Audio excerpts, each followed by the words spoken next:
Good evening, everyone, and welcome to BT's Fly Tying Friday. Tonight, we're fortunate to have Jack Gillis from Texas showing us how to tie the real pheasant tail nymph by Sawyer and another fly called the Brim Reaper. And I'm not familiar with that fly, so I'm looking forward to learn about it. Our weekly tip will include how to stack a year's supply of moose hair for your fly tails. Anyway, we're the BTs from Boise, Idaho. Jack Gillis is a demonstration fly tyer at such events as Sow Bug Rendezvous, FFI National Expo, Oktoberfish, Trout Fest, Texas Fly Fish and Brew Festival, TRWD Fly Fest, and others.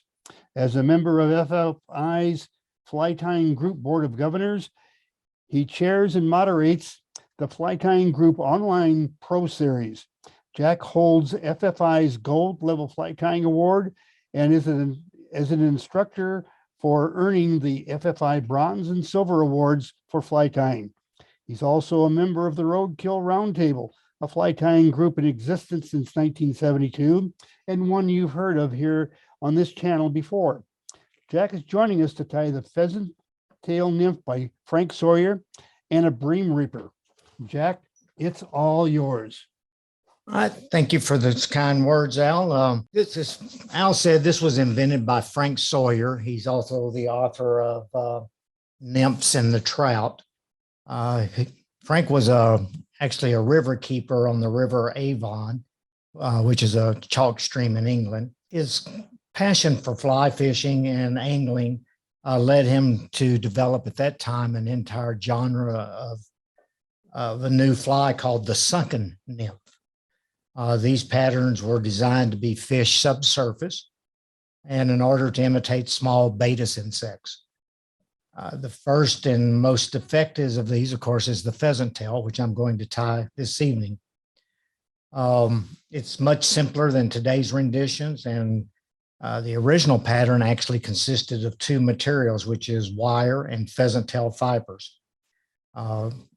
It was designed to be fished along the bottom as an emerger. In the area this was invented, dry fly fishing was the norm, and his sunken nymphs opened up an entirely new world of fly fishing. Someone asked me last night if that had caused any kind of ruckus with the dry flyers, and I did some research on that today, and actually it did. A lot of them considered banning him from what they considered should be dry fly only rivers. But over the years, they finally came to realize that the nymph he had invented was actually quite spectacular in catching trout. Materials we're going to use tonight on this one, as I said, is just I like the Kamasan B175 hooks. This is normally tied in usually size 12 to 18. Some people say use copper wire. Actually, if you go back to Sawyer and look at the colors, it was closer to a brown. And this one's actually called copper brown that Wapsie makes. And is closer because he was actually, when he first started tying, tied with something off of either telephone receivers or the like. And then we're going to use center tail pheasant fibers. And that's the only two items on this one. Get a hook in here.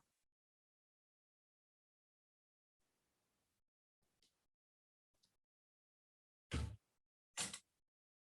going to start just behind, maybe an eye length back.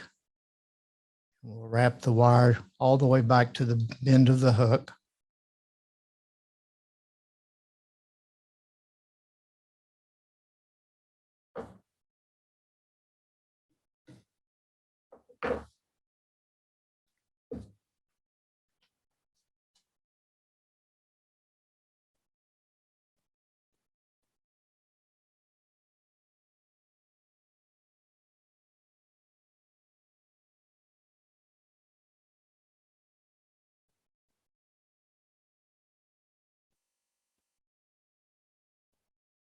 Okay, and then at this point, we're going to wrap it back to the thorax area. Side by side wraps at this point.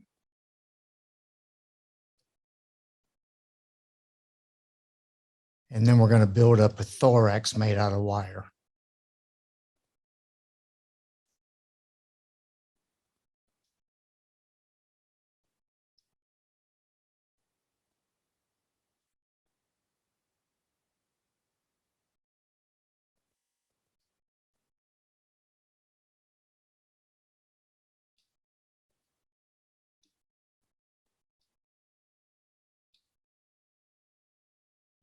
And once we have that, we'll go back to the end of the hook once again.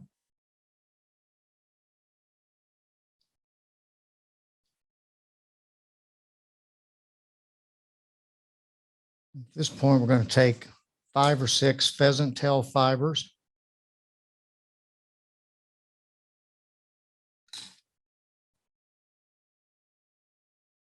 We're going to tie them on top to form a tail. And at this point, before we pull them tight, we can adjust them. On a size 16 hook, Sawyer said about 1/8 of an inch behind the bend. This is a size 12, so, maybe 3/8, quarter probably at tops. And then we're going to tighten them down. Once we've got the length set, we'll bring them behind the wire to use it as a rope. And then we will tie forward. And you're not actually trying to cover 100% of the copper here.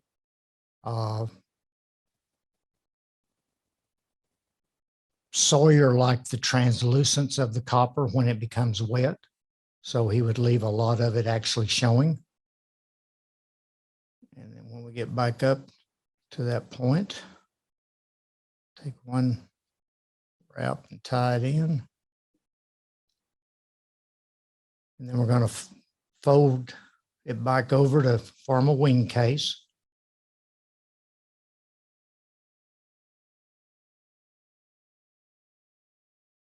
So we'll go back to the beginning of the thorax, fold it over, and form your wing case. Now, depending on how long your fibers are, there's 2 ways that Sawyer tied this. The other way, he would bring, if the pheasant tail fibers are long enough, he would bring it forward one more time and tie it off at the eye of the hook. A lot of his flies were tied off at the back like this one is. And they don't think it was so much a variation as it was just Frank Sawyer was quite expedient, as they say. And he simply ran out of length to go back forward again. So he tied it off at the rear. So then we can do a whip finish.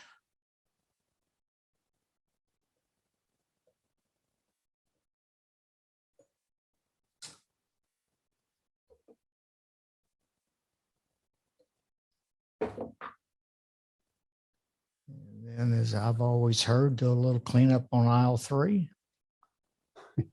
I really love your delicate pliers for trimming off the wire. I don't want to ruin my scissors. And that's all there is to this fly. It's quite simple and quite effective. I was pleased to learn that you were going to be doing the actual Sawyer version because so people even know what the Sawyer version really is. Yeah, it seems most people do the Al Troth version, which of course brings your pheasant tail up, tied off, usually with brown thread, tied off at the eye, and then peacock curl over the thorax. And that's the one you see in America the most, but the true version is this one here, just copper and pheasant tail fibers. Do we have any questions from the viewers? What's the gauge of that copper wire? That looks really thin, is it? That is, I believe, I think that's a brassy, or you could do a small, depending on the size of the hook you're using. Thank you.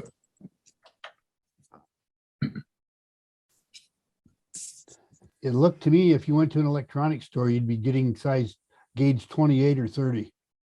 Yeah, and it'd probably be a lot cheaper than what Wapsi's going to charge you for I didn't, yeah, okay.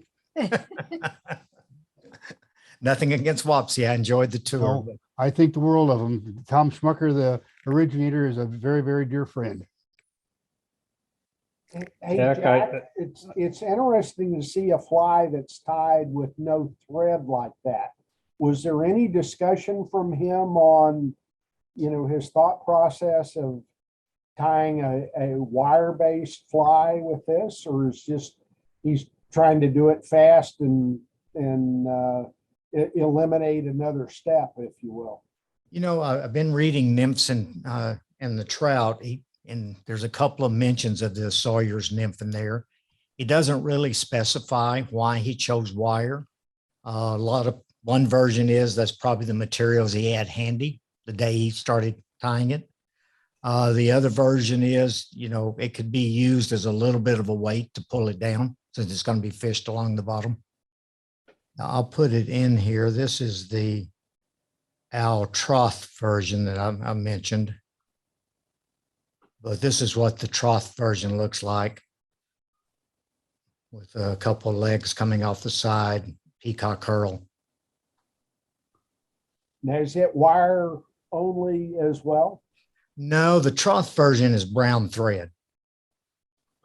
It looked like it had some wire there. It's kind of a tag underneath the tail, Jack. I actually tied it with some brown copper wire just to see what the difference would be. Where you could get the translucent still out of the peacock curl as that little shiny material and the legs coming off of it. Yeah, that But looks like your version of Al Troth's version would be just a killer. And we've got a comment from Lyle Crawford in Australia. He said, "Nice nymph. Never seen that done before. Thanks." pleasure. I enjoy tying that. All right, the next one I'm going to tie is the Brim Reaper. That is a fly that was designed for primarily bass fishing and white stripers or striper fishing, but almost anything on the Brazos River here in Texas. It would work elsewhere. This fly was actually designed by a few members of the Roadkill Roundtable who are on here tonight. Dutch and Barry both had a hand in this one, as I recall. And it's primarily a jig hook, size 2 to 14, then white or black thread, depending on the color of the polar chenille you're going to use. Marabou tips, some flash, wire, and as I said, polar chenille and some peacock curl. So we're going to start with thread about mid hook. Come back to the bend.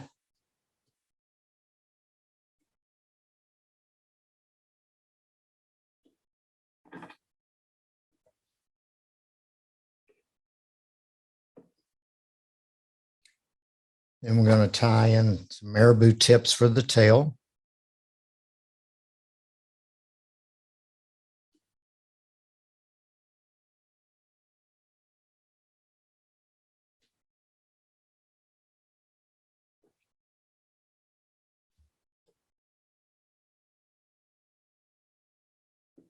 Then at this point, we're going to tie in some lead wire, in this case, lead free.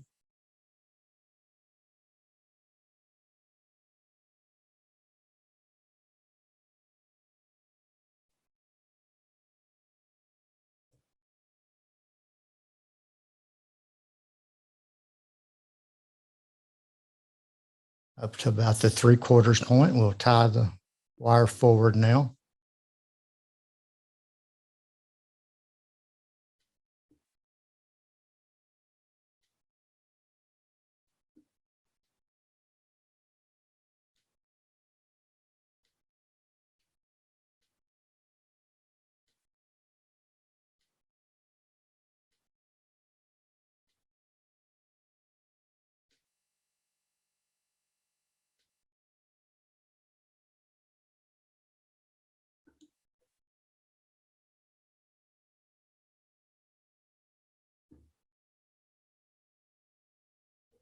my delicate scissors, as Al calls them. Okay, then we're gonna tie in some flash. And we want 2 pieces on each side.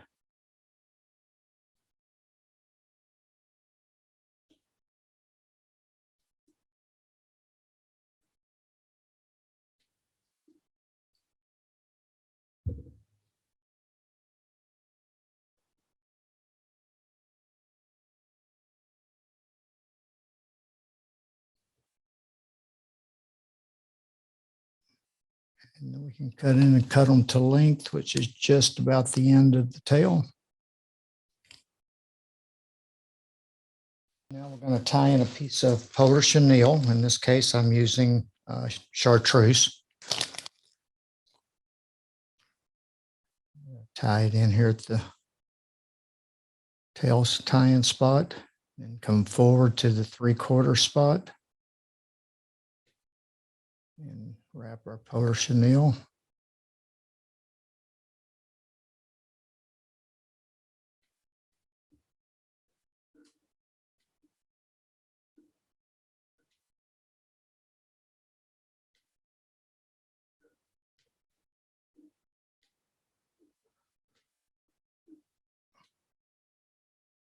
And tie it in at the 3/4 spot again.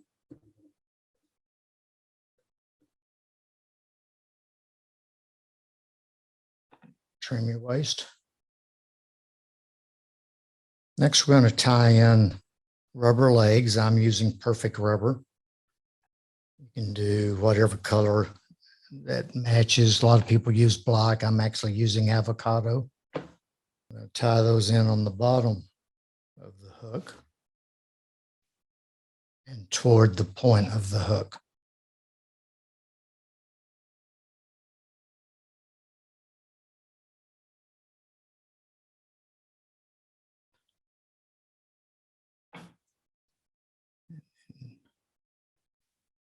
Trim them to the length you like. Trim off the excess at the front. Then we're going to take some peacock curl. 2 or 3 strands will be plenty.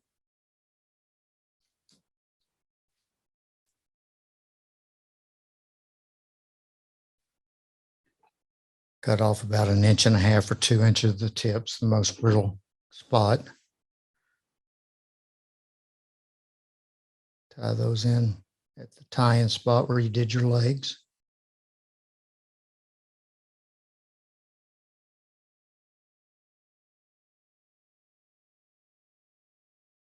Then wrap a small head of peacock curl.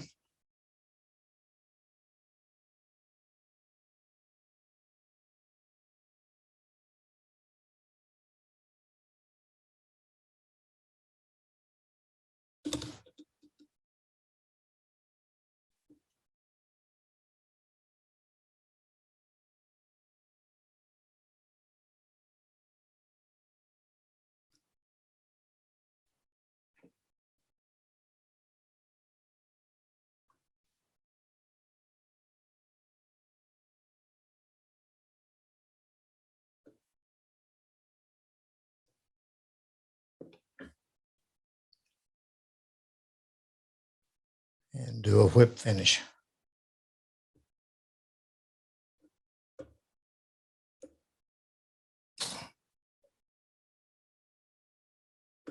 And there you have the Brim Reaper. So what do you, how do you fish this and what do you fish it for? Bass, stripers, brim, almost anything you can catch in the brazos here. Yeah, Al, there's a saying in the Roadkill Roundtable that goes back a ways. It ain't no use if it ain't chartreuse. Hey, you know, there's a lot of truth in that here in Idaho. If you're fishing in the alpine forest country of Idaho, if you don't have chartreuse, you're not fishing either. Yeah. Very true. We're going to show you how to stack a year's supply of moose fiber tails. I wonder what we might be doing in that regard. This is something we came up with way back when we lived in Delta, wasn't it? Yeah, actually, we didn't come up with it. We came up with it originally back in Bozeman. And the fellow that we learned, or in general got the idea from, was Marvin Nolte from Bar None, Wyoming. And Marvin hasn't been around the fly fishing shows for a while, but in my estimation, he's probably one of the top 6 fly tyers in the world. And I would put Wayne Llewellyn right along with Marvin, and be hard to find out who the other 4 would be, but those would be 2 of the top ones. And what we're going to talk about today is pre-stacking our hair. And let's go over to the materials so you can kind of get a look, because we did talk about an old camera and a waste bin and your medicine cabinet. And there's a few other things that go into the whole deal. You'll see a hot glue gun laying there, some hot glue. There's a bobbin there with, of all the crazy things, I took the thread out of the bobbin and hung a hackle pliers on it.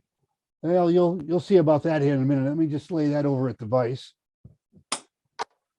But anyway, what we wanted to talk to you about is the old camera. How did that come into the picture? Well, that was just something to kind of confuse you a little bit, because in actuality, I didn't use the old camera so much as I used the canister that the film came in. And because you can't get these film containers much anymore, we used to, here's an alternate container, thanks to Dutch Bauman from last week. Now let me, okay, here we go. This is the whole thing right here, as Marvin Nolte showed me. And this is how you travel and not have to carry so much junk with you and have all your hair, all your tails stacked at the same time. I want you to notice that this is some hot glue that was squirt into this cap of this film canister, and I put cleaned and stacked moose hair in it. And the reason you put it in this kind of a container is so you can throw it into your travel fly tying kit and not mash the hair all up. Well, as I said, you can't get these anymore. So this would be a good substitute. It'd be a little bit longer, but that's okay. There's a nice spot in there where you could squirt your hot glue and so forth. And I'm going to show you the process that we go through. This right here, you're going to see in a minute why we need that. In fact, I'm going to pull this out just a little bit now. Makes it a little bit easier to work with it when it's out of the bobbin.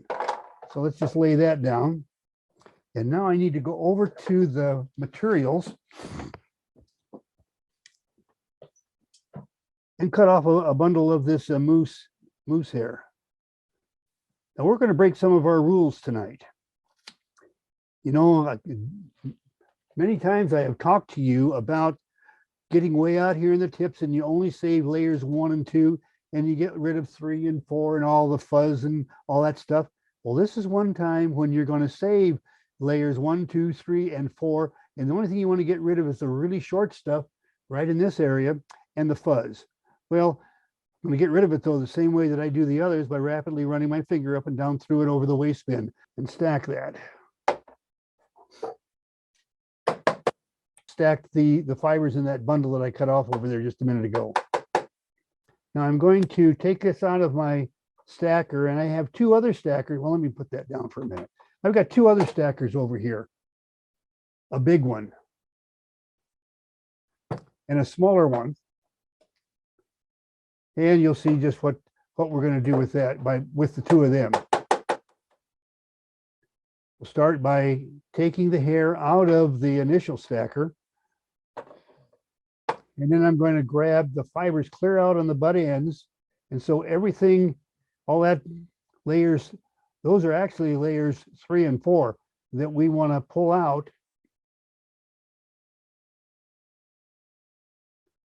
And then what I do is I take the long ones and I put it in the really big stacker. You can see I just dropped them in there. Now I'll take these shorter ones, and there's not as many of them, and we'll put them in the other stacker. One of the things about pre-stacking this stuff, and the reason we never use layers 3 and 4 along with layers 1 and 2, is because of the way they react under the tension of the thread. 1 and 2 are very different from layers 3 and 4. Now I still got some 3 and 4 in there. See those? I'm going to get rid of those. Pull those out. And then I'll put this right back into the tall stacker again. Okay, now this is 3 and 4. And here's what I want you to notice about it. Is that it's all those shorter fibers. And what we can use this is we'll make a pre-stacked bundle of this stuff. And what you use this on is sizes 14 and smaller, because it's still really dense material right out here in the tip of those fibers, even though it quickly becomes very, very hollow and flares a lot back here. So how do we treat this? Well, just like we do the others, we take this thing, this weighted piece of thread, and just start wrapping it around the bundle so that we can gather it. And we use the weight of the hackle pliers to kind of hold that bundle together. And now I can just cut that off. And what we do is just wrap out towards the base ends. And I want you to notice that I am keeping that fairly snug, but not real tight, just sort of gathering it. And I get right out at the end. What I want to do is cut that off even, just like that. And then get out closer to the end and then really bail into it. And the reason you bail into that is because you have spread those fibers apart to allow the hot glue to sink down in there, so that you don't end up just gluing the outside fibers and the rest of them come apart. So what I'm going to do right now is just tie this off with a quick half hitch. And there we have a bundle ready to go to the hot glue.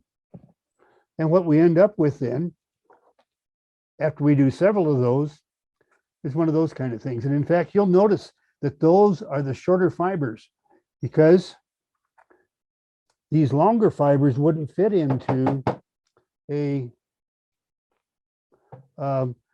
film canister, but they'll fit just fine into that pill bottle. Do you do enough for more than one fly in a bundle? Oh, I do enough. Now see that, like this bundle right here that I'm holding in my hand right now, that bundle will probably tie, I don't know, at five fibers to the tail on, let's say, a 12 or a 14.